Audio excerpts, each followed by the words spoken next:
Welcome to the story. Don't forget to like, subscribe, and support me.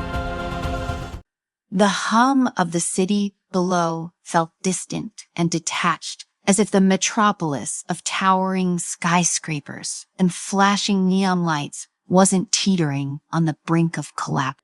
Dr. Ethan Williams stood at the edge of his apartment's balcony, eyes scanning the streets filled with commuters, ordinary people living their lives, completely unaware that their thoughts, their choices, their very freedom had been stolen from them.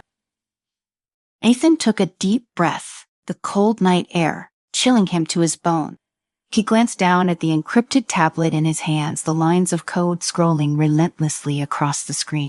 It was proof of everything he had feared, proof that the Communist Party's grip on the populace extended far deeper than anyone could have imagined. Genetic manipulation, subtle, precise, and utterly insidious. With a few tweaks to the DNA sequence, they were able to influence the population's voting behavior without anyone ever knowing. They've gone too far, he whispered to himself. I helped create this, and now I have to destroy it. The door behind him slid open, and Ethan turned to see Samantha Leach standing in the doorway, arms crossed, a look of concern etched to her feature. She was tall, with a determined presence that seemed to fill any room she entered. Her dark hair was pulled back into a tight bun, and her expression was one of controlled frustration. You have been standing out here for hours, she said, stepping closer. And then to say, I have to use time to stop them. You need to act now. Ethan nodded, his mind heavy with guilt and responsibility. Samantha was right. The election was only days away, and the Communist Party's final phase of genetic control was about to be implemented. If they succeeded, the concept of free will in this nation would be nothing more than an illusion, a distant memory buried beneath layers of genetic programming. He glanced at Samantha. She had no idea how deep the rabbit hole went. She thought this was just another scandal, a corruption scheme by the party. But this was something far worse, something he couldn't explain fully without risking her life. She didn't know that she herself was immune to the genetic modifications, an anomaly he had discovered purely by chance. I am going to need your help, Ethan finally said, his voice low. But I can tell you everything just yet, not until I am sure. Samantha's eyes narrowed. You don't trust me? It's not that, Ethan said quickly. It's that I don't trust anyone, not anymore. The party has its hands everywhere in everything. We have to be careful. Samantha studied him for a moment, her sharp mind weighing his word. Finally, she nodded. Fine. But if we're going to expose them, we need more than just suspicions. We need hard evidence. Ethan smiled grimly. I have more than evidence. I have the key to dismantling their entire operation. But first, we need to get to the central genetics facility. That's science where they're reholding the data on the final phase. Without it, we have nothing.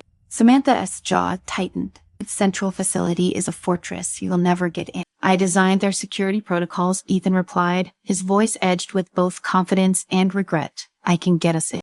A tense silence hung between them before Samantha spoke again. If we do this, there's no going back. You know that, right? Ethan nodded, already aware of the weight of their decision. There would be no second chances. The moment they set foot inside the facility, they would be marked for death. General Varela, the party's enforcer, would make sure of that. Then we better move fast, Samantha said, her voice steely. The streets were quiet as Ethan and Samantha made their way through the dimly lit alleyways, sticking to the shadows. The central genetics facility loomed in the distance, a massive structure of steel and glass that glowed faintly in the moonlight. It looked like a monument to progress, but inside it was nothing more than a factory for oppression. Ethan saw his pulse quickened as they approached the facility's entrance. His heart raced, knowing that the code he had written would be their only way in and their only hope of exposing the truth. We will enter through the eastern side, Ethan whispered, crouching behind a dumpster as a patrol of guards passed by. It's an old service door I installed when the building was first constructed. It's been decommissioned, but I can reactivate it with the code.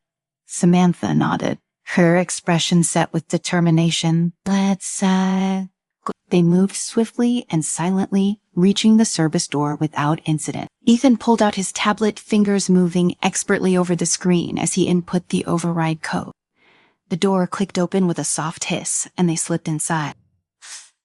The facility's interior was cold and sterile, the smell of disinfectant heavy in the air. Rows of servers hummed quietly, The digital heart of the party's genetic control program. Ethan led the way through the maze of corridors, every step calculated and precise. "We be close," Ethan whispered, pointing to a door at the end of the hall. "The mainframe is in there. If we can access it, we can download the data we need." But as they approached the door, a familiar voice echoed from the shadow. Ethan froze. His blood ran cold as General Zeta stepped into the light, flanked by two heavily armed soldiers. Ida was tall and imposing, his eyes cold and calculating. He had the air of a man who had never known defeat, and he wasn't about to let Ethan change that. "You didn't really think you could walk in here unnoticed, did you?" Sci-Fi asked, his voice dripping with contempt. "You know better than anyone that we see everything."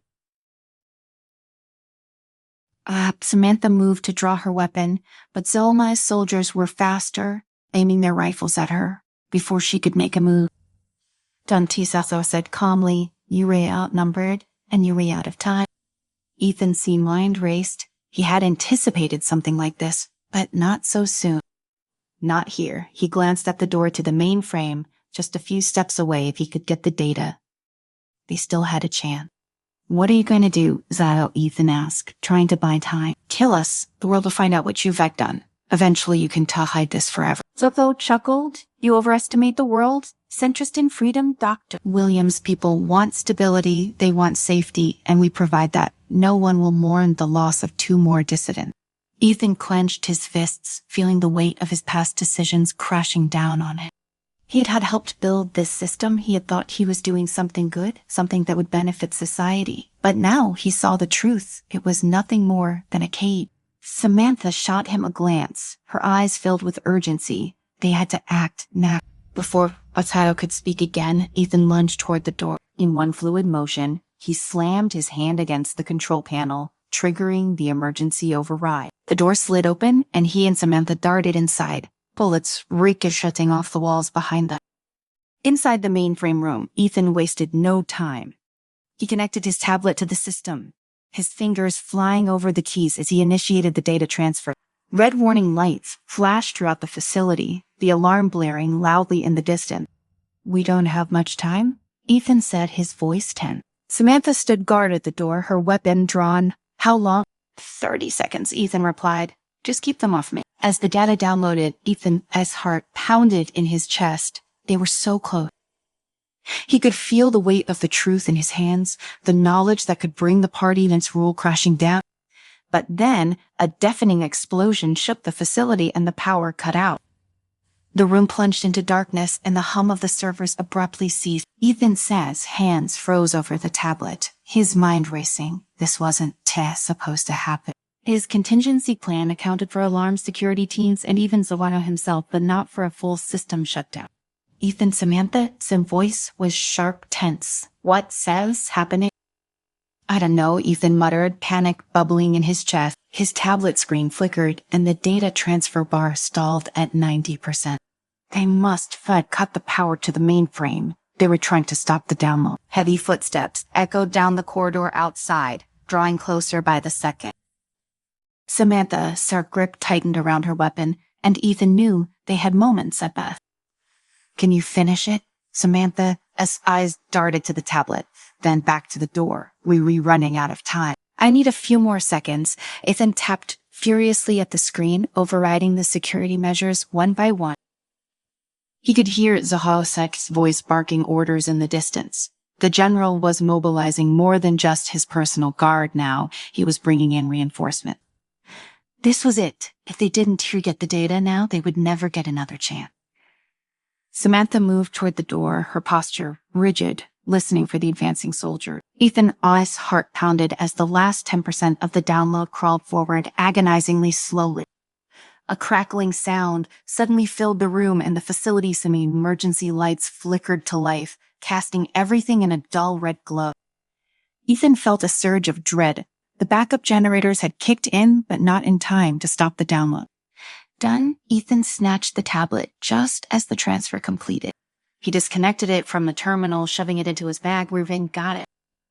But the moment of victory was short-lived. The door burst open with a deafening crash, and Salah, as soldiers stormed in, rifles raised. Samantha fired off 2 quick shots, taking down the first guard. but there were too many. She ducked behind a console, returning fire as the soldiers advanced. "We have to go," Ethan shouted, adrenaline coursing through him. Samantha nodded, backing toward him while covering their exit. With one final burst of gunfire, they sprinted down the narrow corridor, the sound of Zhao men close behind. Ethan's side was racing, trying to map the best route out of the facility. They had to reach the eastern exit, the service door they had entered through, but Sasa would have it covered by now. "They were cutting off our escape," Samantha called out as she fired behind them. "We need another way." Ethan's eyes darted to the ceiling, the ventilation shafts. He shouted, "We can crawl through them, come on." Samantha hesitated for only a moment before nodding. Ethan spotted a maintenance hatch at the end of the corridor and raced toward it. His hands fumbled as he worked the bolts loose, but the adrenaline sharpened his focus. Samantha stood guard, shooting at anything that moved in the shadows. Finally, the hatch popped open, and Ethan pulled himself up into the narrow shaft. Samantha followed close behind, pulling the hatch closed just as the soldiers turned the corner. They crawled through the cramped space, the air thick with the smell of dust and metal. "This better lead somewhere," Samantha muttered, her voice tight with exertion. "It will," Ethan said, though his confidence was starting to waver. The facility was massive, and he hadn't been inside in years. He wasn't sure this shaft still connected to the service exit.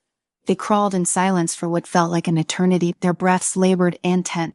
The soldiers were below them, their voices muffled but audible. Boasao's booming commands echoed through the facility as he ordered a full lockdown.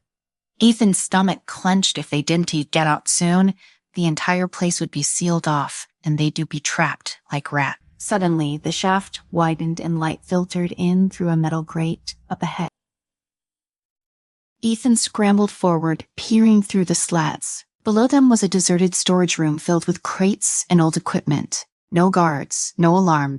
"This is it," he whispered, motioning for Samantha. "We can drop down here and make our way out through the maintenance tunnel." Samantha nodded, and together, they kicked the grate free, dropping down into the room below. The moment they hit the ground, they moved swiftly toward the far end, where a rusted door led to the underground tunnel. As they stepped through the door, the cool, damp air of the tunnel hit them. It was quiet here, too. Quiet, but Ethan wasn't about to question their good fortune. They hurried down the narrow path. Ethan, Serge, mind racing. They had the data. They could expose the party's genetic manipulation, but the real battle was just beginning. For Saya, wouldn't he stop hunting them, and the party wouldn't he let this leak go public without a fight. "Where do we go now?" Samantha asked, her voice low but urgent. She kept her eyes scanning the darkness, ever vigilant. "We need to get this information to the Resistance," Ethan replied. "Once we upload the data, the truth will spread like wildfire. The party won't be able to contain it." "And what about Sci-Fi?" Samantha's gaze flickered with uncertainty. "He's so not going to just let us walk away." Ethan's jaw tightened. "I know, but we have to keep moving." The tunnel stretched on endlessly, and the weight of their mission pressed heavily on both of them. For the first time since this nightmare had begun, Ethan allowed himself a moment to hope. They had the truth, the undeniable proof of the party, cell manipulation. They could finally end the regime's control over the people's sun winds, their very DNA. But as they neared the exit, the sound of footsteps echoed from ahead. "Get down," Samantha whispered, pulling Ethan behind a stack of old crates. They crouched low, waiting in silence as the footsteps grew louder. Ethan's heart pounded in his chest, the adrenaline spiking once again. Through the dim light of the tunnel, Ethan saw them, two of Zayo's soldiers, armed and alert. They moved slowly, methodically, sweeping the area as they advanced. Ethan held his breath, his mind racing for a plan. They couldn't route their way out, not without drawing more attention.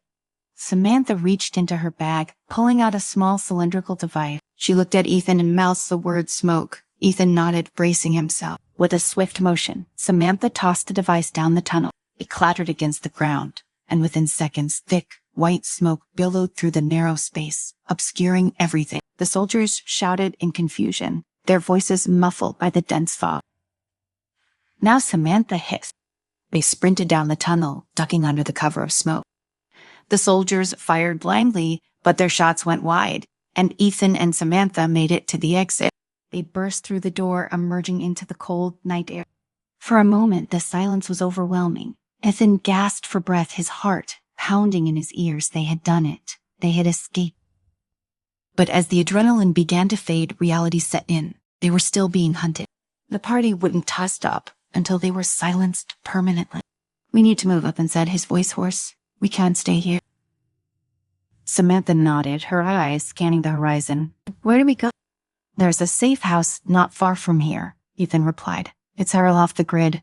We can lay low for a while, figure out our next move." They set off into the night, their footsteps silent against the pavement. The city stretched out before them, vast and indifferent.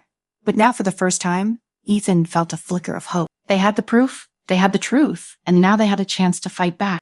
As they disappeared into the shadows, the first rays of dawn began to creep over the horizon, casting a pale light on a city still unaware of the storm that was coming.